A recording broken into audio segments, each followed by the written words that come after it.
guys, it's Coach Ro from RocioFlores.com, and today's topic is, what if I don't like shakes? I don't like them either. So I want to give you guys a few tips on how to get through this if you don't like them. So before I get started, I want to ask you guys to subscribe. That way you can get my newsletter at the end of every month. And there I share a little bit about what I've been going through myself, give you guys a little bit of like emotional homework for your own month, and then I also share all of the posts that I've done throughout the month. So make sure that you get on that list. And so what do I mean by, what if I don't like shakes? Because I think the obvious answer for most people is, well, don't have it. Duh. But what about for those of you who have already decided that this is a step you're going to take, like this is what's going to help me get to my health goal, this is what I want, this is what's going to be good for me, but I just don't like them, or they kind of suck, or they're gross, or I want to throw up. I've been there. I've had to take shakes that I just hated. They were so gross, and I just couldn't even, I just hated them so much. So I know what it's like to be there, and I want to give you guys some tools to make the experience a little bit better.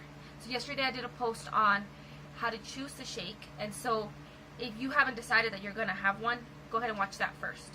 But if you are already at that point where you're like, yep, this is a decision I've made, these are some of the things that may help, and I'm going to share some alternatives as well. So the first issue that I think tends to happen with shakes is the texture. I personally don't like thick liquids. I think it's really weird to have them. And so the first thing that I think you need to do is not shake the shake. So I know a lot of them come with like a shake bottle and it looks fancy and all that. Put it away. Go to the blender. Especially if you have one of those like cool bullet ones. I don't know, something about the way that it blends, it just actually changes the texture. It's not as gritty, it's not as powdery. You actually get more of a creamy texture with it. And then another thing you can do is add ice if you want it to be more cool, and that changes the texture as well. It's part of the mouthfeel, so it's going to be a little cooler, icier. If you do feel a chunk, you know that it's ice, and you don't have that kind of like negative thought of like, oh my god, what did I just eat? And another thing to do is set it down and walk away.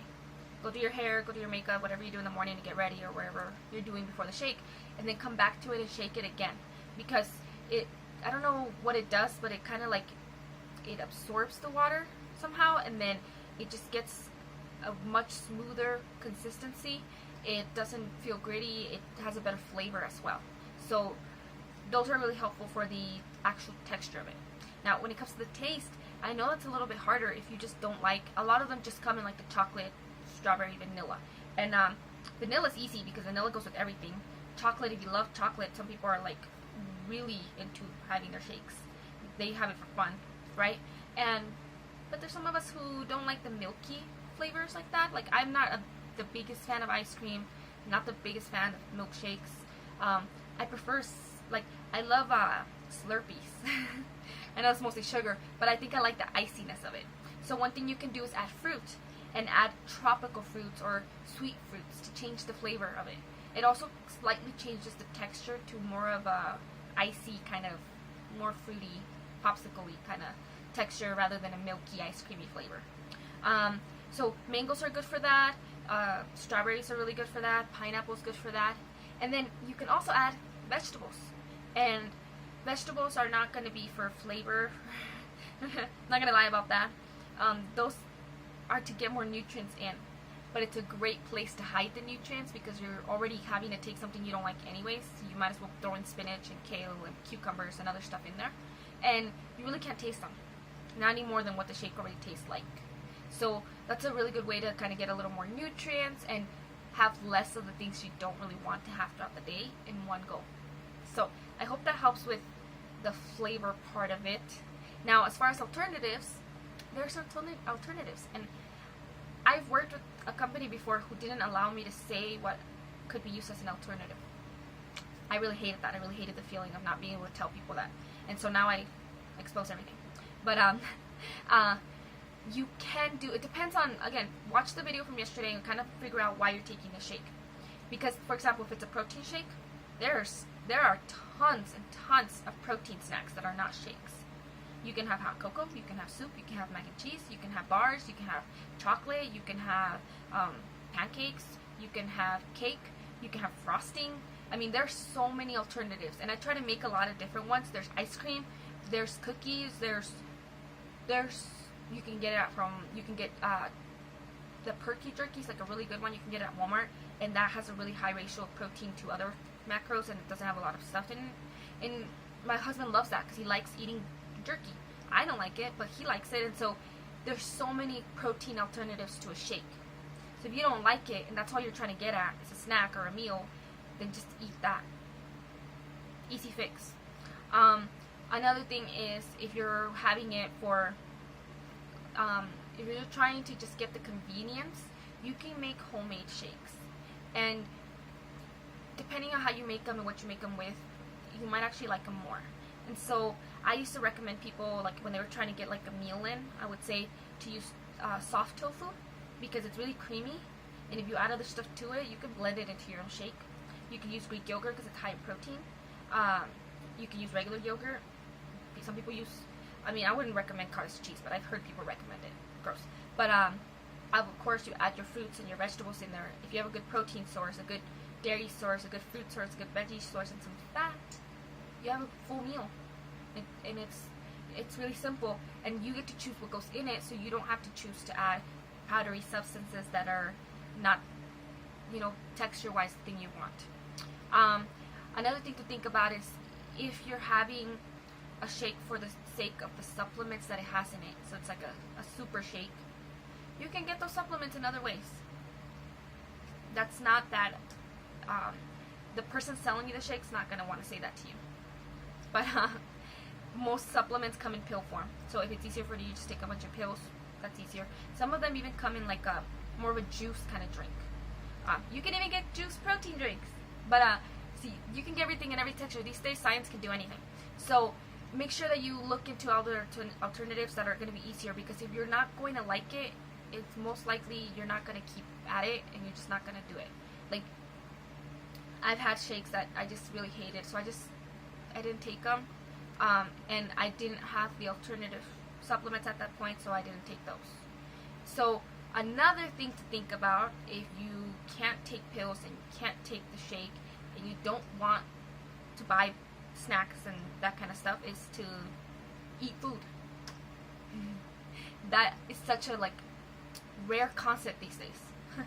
It is possible to get all of the nutrients that you need in your life from just your food. It's not cheap, it's not easy, it's time consuming, but it's delicious because you're getting real food. But there's a curve, there's a learning curve when it comes to it, because you have to learn how to cook the right stuff with the right ingredients to make it taste good. You have to get the right, the right nutrients in, make sure that you're getting a good variety so that you're not, getting anything, you're not missing out on any nutrients. And then as you get better at it, you also want to learn about not having certain foods together because they block the absorption of certain other, those kind of things. That comes with time, but it is really possible. And if you just, what's the alternative? Not doing it? If you can't do shakes, you can't do supplements, and you can't do food, then you're not really, I guess you don't really care. I mean, that sounds rude, but there are so many alternatives out there for you to get what you need, and it is possible. So shakes, for the most part in today's society, it's all a matter of convenience. And so you do what's most convenient to you and what's going to be best for you. You don't have to do a shake. But if you have to do a shake, it's more like a personal, I'm going to do this, my commitment to do this, then try some of those tips that I gave you and try new things. Try looking it up. So if you put the word shake, like a hashtag on Instagram, you're going to find millions. Like, you're going to find so many different ideas. Some people so instead of making a shake into a shake, they make it into a pudding. Some of them make it, there's this actually really cool recipe where you use Shakeology, and you kind of make it into a pudding, but you add peanut butter, and you add oats, and you add other stuff, and they make these little cake ball looking things. If you like that, there's nothing wrong to have it like that. I use protein shakes that you can heat up, and it's a chocolate shake, so it tastes like a hot cocoa. You can have, you can add oatmeal and make it, if you like thick shakes, like if you actually want it to be thicker, you can do that. You can add ice cream. I would use like Halo Top, a high protein ice cream that's not high in carbs, and make it into an actual like milkshake or ice cream. You can freeze it and make it into like a little sorbet kind of thing if it's a fruity flavor. Look for shakes that have good flavors. There's latte flavored ones. There's you know, like I've seen some that are like funfetti, so like cake flavored. There's some that are just funky fruity flavors, or even the green tea, the matcha stuff. There's so many things. There's so many alternatives out there, and it is possible for you to find something that's going to work within your diet. So don't give up right away. Look for alternatives. Look for some ways to make it better. If you have questions, let me know. I can give you ideas. If you tried something and it didn't work out, also let me know, and then maybe we can think of why. Because sometimes we just don't follow the instructions, or we do something, and I've done trial and error on so many things and with so many people that I have ideas. So if you're the queen of excuses like I am, make sure that you come to me and I will help you get through them. So again, I really hope that these help you. Thank you so much for watching this video. If you like it, please like it, share it, tag people, comment on it, and subscribe to my page. And I want to thank you guys so much for watching, and have a wonderful, blessed day. Goodbye.